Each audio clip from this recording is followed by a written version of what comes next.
دوستو میرے YouTube channel پر خوش آمدید۔ آج ہم آپ کو محمد بن قاسم کی زندگی کا ایک واقعہ بتائیں گے۔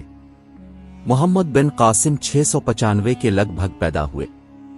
اس کا تعلق ثقفی قبیلے سے تھا، جس کی ابتدا عرب کے شہر طائف سے ہوئی تھی۔ وہ اپنی ماں کی دیکھ بھال میں پلا بڑھا۔ وہ جلد ہی یمن کے گورنر اپنے چچا محمد ابن یوسف کے لیے بہت بڑا اثاثہ بن گیا۔ اس کے فیصلے، صلاحیت اور مہارت نے بہت سے دوسرے افسروں کو چھوڑ دیا اور حکمران کو مجبور کیا کہ وہ اسے ریاست کے محکمے میں تعینات کرے۔ وہ حجاج بن یوسف کا قریبی رشتہ دار بھی تھا۔ حجاج کے اثر و رسوخ کی وجہ سے نوجوان محمد بن قاسم کو نوعمری میں ہی فارس کا گورنر مقرر کیا گیا اور اس نے اس علاقے میں بغاوت کو کچل دیا۔ ایک مشہور روایت بھی ہے جو اسے حجاج بن یوسف کے داماد کے طور پر پیش کرتی ہے۔ اس نے اموی خلافت کے لیے دریائے سندھ کے ساتھ سندھ اور پنجاب کے علاقوں کو فتح کیا۔ ہندوستان کی کامیابی کی طویل اور لمحاتی بنیادیں ہیں۔ بدوؤں کا ہندوستان اور مشرقی ایشیا سے تبادلہ تھا۔ تبادلے کو سمندری شکست کے ذریعے مدد ملی۔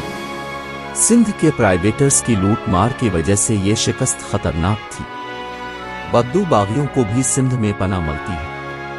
اس طرح بنو امیہ کو اپنے معیار کو یکجا کرنے کی ضرورت تھی اور اس کے علاوہ تبادلے کی شکست کو حاصل کرنے کے لیے حجاج کی گورنری کے دوران دیبل کے وسط پرائیویٹرز نے حجاج کو سیلون کے حکمران کے تحفے لوٹ لیے اور بدوؤں کی کشتیوں پر سوار ہو کر چلے گئے جو سری لنکا میں گزرنے والے مسلمان فوجیوں کی بیواؤں اور گھومنے پھرنے والوں کو پہنچا رہی تھیں۔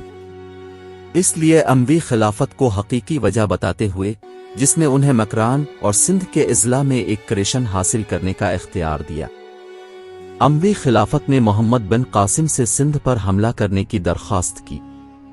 اس نے 6000 شامی رینجرز کو چلایا اور سندھ کی حدود میں اسے ایک ترقیاتی گیٹ کیپر اور 6000 اونٹ سواروں اور 5 سلنگوں منجنیق کے ساتھ بھرتی کیا گیا۔ محمد قاسم نے ابتدا میں دیبل کو پکڑا، جہاں سے مشرق وسطی کی مسلح افواج دریائے سندھ کے ساتھ ساتھ چلتی تھیں۔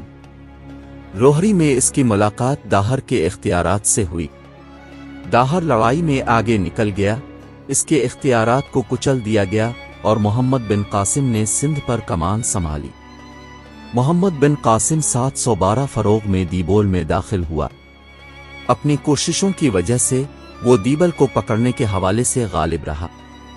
اس نے اپنی فاتحانہ پیش قدمی کے ساتھ نیرون قلعہ، جسے سکہ کہا جاتا ہے، برہمن آباد، الور، ملتان اور گجرات میں آگے بڑھا۔ ملتان کی فتح کے بعد اس نے اپنے ہتھیار ریاست کشمیر کی حدود تک پہنچا دیے، تاہم اس کے بہانے نے مزید ترقی کو روک دیا۔ اس وقت مسلمان پورے سندھ اور شمال میں کشمیر کی حدود تک پنجاب کے ایک ٹکڑے کے ماہر تھے۔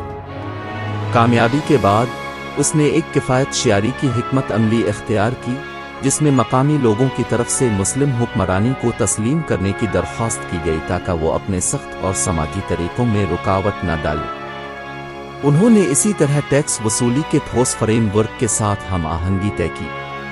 نتیجتاً اس نے مقامی لوگوں کے جان و مال کی حفاظت کی یقین دہانی کرائی۔ حجاج کا انتقال 714 میں اس وقت ہوا جب ولید بن عبد الملک کا انتقال ہوا۔ اس وقت اس کا زیادہ جوان بھائی سلیمان خلیفہ کے طور پر غالب ہوا۔ وہ حجاج کے چاہنے والوں کا ناخوشگوار دشمن تھا۔ اس نے سندھ سے تعلق رکھنے والے محمد بن قاسم کا جائزہ لیا، جس نے ایک جرنیل کی ذمہ داری کے طور پر احکامات کی تعمیل کی۔ جب وہ واپس آیا تو 18 جولائی 715 کو 20 سال کی عمر میں موت کے گھاٹ اتار دیا گیا۔ دوستو آج کے لیے اتنا ہی۔ مزید معلوماتی ویڈیوز کے لیے ہمارا پیج لائک کریں۔